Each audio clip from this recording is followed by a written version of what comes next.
Lefavre still running out front, running 43-20-12 with 3.5 minutes remaining on the race clock. Mason Lake 1.5 seconds back in second. Kinfo 30.7 back in third. Holder 46.9 back in fourth. And Lantern 3.9 back in fifth.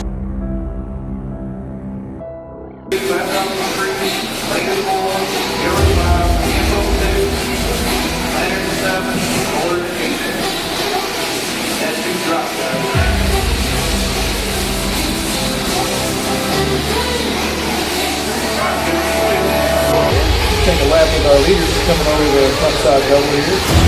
Onto the straightaway. Indy Lefavre. He's ran a 27.703. Over the road and with the double. The Indy double. To the road, coaster. The wall ride. To the roller section. Oh, he swings it wide. Tries to keep it in there. The center section double into the sweeper. The front side double. That is your lead. Ran a 28.5.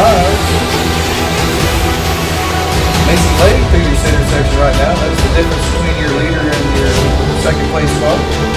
Mason Lake coming over the front side double. On to the straightaway.